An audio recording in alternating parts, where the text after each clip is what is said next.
Sebelum terjadi peperangan, Nabi Shallallahu Alaihi Wasallam memerintahkan kepada sahabat untuk mengumandangkan azan.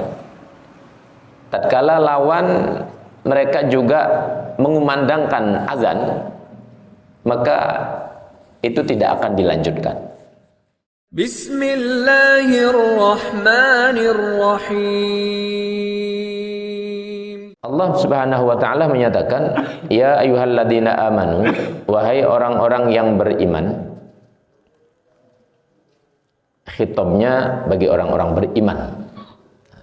Kalau kita membaca ayat yang redaksinya ya ayyuhalladzina amanu, maka kecenderungan ayat tersebut diturunkan di Madinah ketika umat Islam itu sudah beriman, sudah kokoh keimanannya, maka Allah kasih perintah, ya ayyuhalladzina amanu idza darabtum fi sabilillah, yakni idza safartum fi sabilillah, yakni al-jihad. Wahai orang-orang beriman, apabila engkau melakukan satu perjalanan di jalan Allah dalam rangka berjuang, dalam rangka berjihad. Makna jihad ini juga ya sangat luas. Makna jihad ini sangat luas. Tetapi maksud ayat ini adalah memang peperangan. Jihad yang dimaksudkan adalah berperang. Ya ayyuhalladzina amanu idza darabtum fil ardi fatabayyanu ay qifu hatta ta'riful mu'min minal kafir. Yuqalu tabayyantu al-amra idza ta'ammaltuhu. Fatabayyanu, maka cross check terlebih dahulu. Berhentilah kalian untuk memastikan hatta ta'rifu al-mu'min minal kafir, sehingga engkau benar-benar tahu ini orang mukmin atau orang kafir. Ini dalam urusan peperangan.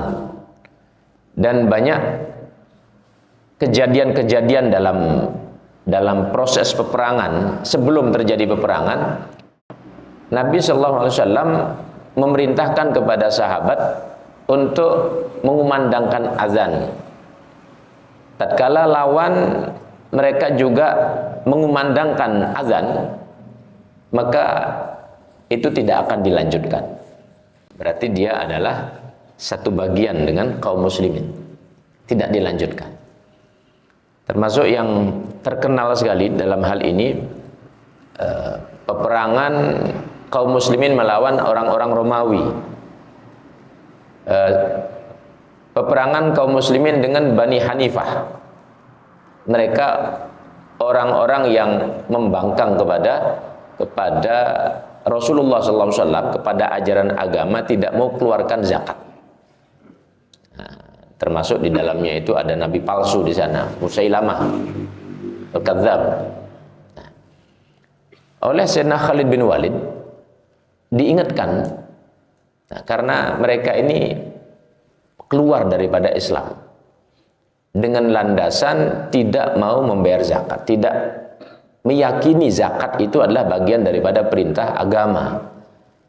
Di zaman Nabi, di waktu hidup mereka mau keluarkan, tapi setelah Rasulullah wafat mereka tidak mau keluarkan. Maka Sayyidina Abu Bakar mengambil sikap tegas bahwa orang yang tidak meyakini zakat ini bagian daripada arkanul Islam, maka dia sudah murtad. Terjadilah perdebatan sengit antara Sayyidina Umar dan Sayyidina Abu Bakar.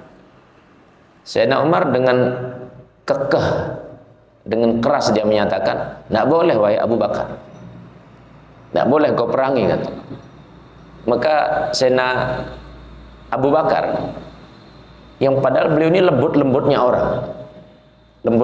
orang, maka beliau tegaskan bahwa tetap aku akan tegaskan orang yang dia memisahkan antara sholat dan zakat, berarti dia itu murtad. Maka aku harus perangi mereka. Aku harus perangi mereka. Sehingga terjadilah itu peperangan di mana salah satu tokohnya adalah Sayyidina Khalid bin Walid. Ketika mau berperang, maka Abdullah bin Umar diperintahkan untuk mengumandangkan azan. Dikumandangkan itu azan. Tetapi rupanya tidak ada jawaban. Sambil didengarkan karena suara angin yang begitu keras, berisik, sehingga coba lagi dengarkan lagi, coba lagi dengarkan lagi. Akhirnya diputuskan oleh Sayyidina Khalid, ya sudah kalau begitu serang. Akhirnya diserang. Setelah selesai peperangan, rupanya terjadi permasalahan bahwa ini Khalid bin Walid ngambil sikap gegabah. Padahal kata Abdullah bin Umar, saya dengar ada suara azan itu. Akhirnya terjadilah perdebatan terkait dengan sebab bahwa tidak ada kumandangan azan. Ada menyatakan, oh kita dengar itu kumandangan azan dari pihak lawan.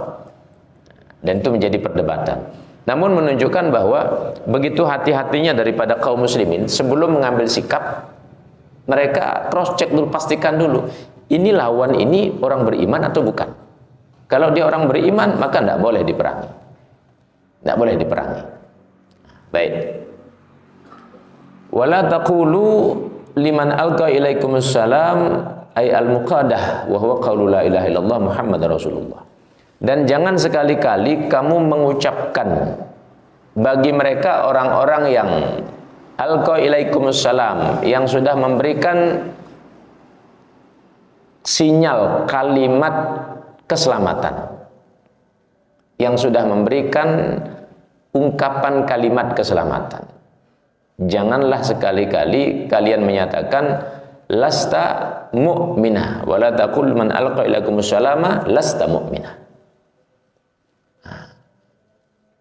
Kalimat yang dimaksudkan assalam, ada dua penjelasan di sini. Ada membaca assalama, yaitu kalimat benteng, di mana maksudnya adalah kalimat la ilaha illallah.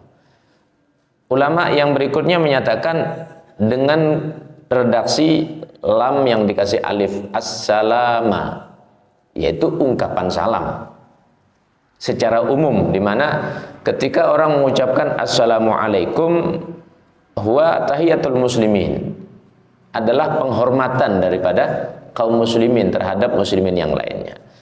Ketika dua simbol ini diucapkan, maka jangan sekali-kali kita katakan lasta mu'minah, engkau bukan orang mukmin, engkau itu orang kafir. Jangan sekali-kali bilang begitu. Jangan sekali-kali bilang seperti itu. Wala taqulu liman alqa ilaikumussalama lasta mu'minah tabtaghu aradul hayatid dunya, karena kamu mengharapkan ay tatlubunal ghunma wal ghanimah, wa aradul hayatid dunya ay manafi'iha, karena sebab kau mengharapkan daripada ghanimah, rampasan, atau urusan-urusan dunia dan manfaat-manfaatnya. Jangan sekali-kali kau katakan si fulan ini kafir, karena engkau berharap dengan hal tersebut kau ngambil sikap memerangi mereka, engkau ambil harta mereka. Jangan sekali-kali seperti itu. Nah, ayat ini mengingatkan kepada kita bahwa Islam dari zaman Nabi Adam sampai zaman Nabi Muhammad sampai kita sekarang ini, ketika mereka sudah la ilaha illallah berarti Islam. Ketika sudah la ilaha illallah berarti Islam. Tidak dibagi lagi. Itu sudah mutlak. Nah, perkara keislamannya mereka ini 5%, 10%, 20%, 30%, itu urusan lain. Tetapi ketika sudah la ilaha illallah berarti dia Islam. Tidak boleh kita katakan kafir atau musyrik sekali-kali, kecuali dia terang-terangan melakukan sesuatu yang memang mengarah kepada kemusyrikan. Terang-terangan di depan kita dia nyembah berhala depan kita, dengan ucapan lisannya, dengan sikapnya, terang-terangan, baru kita bisa tegaskan. Tapi kalau tidak demikian, sama sekali tidak boleh. Sama sekali tidak boleh. Dan ketika mereka sudah distatuskan sebagai muslim, maka kehormatannya, darahnya, hartanya haram untuk ditumpahkan, haram untuk diambil, haram untuk dirampas. Begitulah sebenarnya ketika status Islam itu, muslim itu, status Islam disematkan kepada orang muslim. Terkait dengan ayat ini menjadi peringatan besar bagi kita bahwa di zaman fitnah akhir ini, karena mungkin permasalahan-permasalahan dunia dan beberapa permasalahan, terlalu gampang kita menjatuhkan harga diri kaum muslimin, terlalu gampang kita melecehkan sesama kaum muslimin, terlalu gampang kita menfitnah itu kaum muslimin, terlalu gampang. Padahal Nabi di saat khutbah Haji Wada, pada hari ini, pada bulan ini, dan pada tahun ini, di tempat ini, kata Rasulullah, sebagaimana kemuliaan masing-masing hari itu, bulan itu, dan juga tahun itu, maka aku juga tegaskan bahwa kaum muslimin itu adalah mulia. Hartanya harus dijaga, darahnya harus dijaga, kehormatannya harus dijaga. Tidak boleh ditumpahkan itu darah, tidak boleh dirampas itu hartanya. Maka Nabi tegaskan, al-muslimu akhul muslim, orang Islam itu bersaudara. Ketika nasihat itu sudah ditegaskan, sampai pada zaman kita juga harusnya tetap masih sama. Tetapi terkadang yaitu pemahaman adalah saudara-saudara kita kadang mengkafirkan, mensyirikkan. Itu sangat berbahaya. Jika kita bicara ini ayat, sangat jauh daripada ungkapan-ungkapan itu. Tidak boleh itu, tidak boleh. Jadi sangat jauh dengan ungkapan-ungkapan tersebut kalau kita bicara ayat ini. Ini ayat punya sabab nuzul. Seorang sahabat namanya Usamah bin Zaid. Ini cucu angkatnya Nabi Muhammad. Cucu angkat Nabi Muhammad SAW. Nabi Muhammad punya anak angkat namanya Zaid bin Harithah. Zaid bin Harithah ini punya anak namanya Usamah. Usamah ini sangat disayang oleh Rasulullah. Bahkan dalam beberapa peperangan beliau diangkat jadi panglima. Jadi panglima perang. Salah satu kejadian di mana beliau ini diutus ke satu daerah, lalu di sana bertemulah dengan lawan itu. Bertemu dengan lawan karena sudah adu tanding, ada beberapa riwayat itu.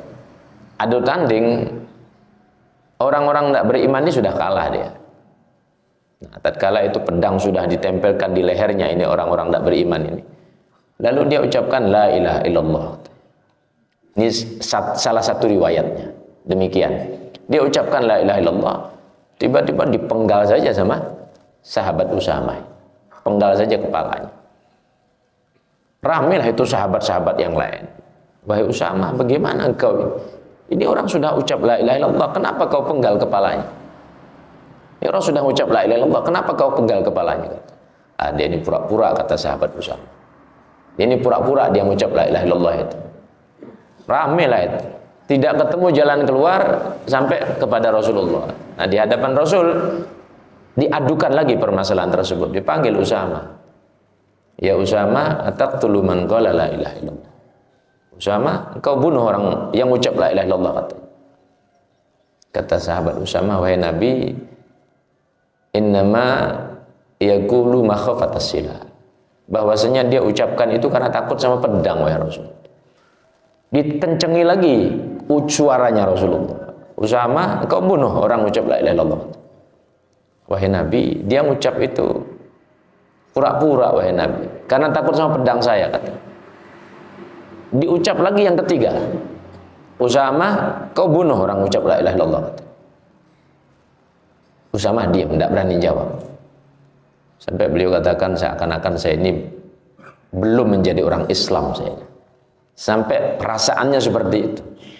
Sampai perasaan beliau seperti itu. Dalam riwayat yang lain Nabi menyatakan afala syaqqaqta an qalbih. Apa engkau sudah bedah dadanya dia sehingga kau tahu bahwa dia ini ngucap la ilallah itu pura-pura. Bingung sahabat Usamah, tidak bisa jawab. Maka kemudian Sayyidina Usamah bilang, ya Rasulullah, mintakan maaf saya kepada Allah, mintakan ampun kepada Allah Subhanahu wa ta'ala. Nah, turunlah ini ayat kemudian.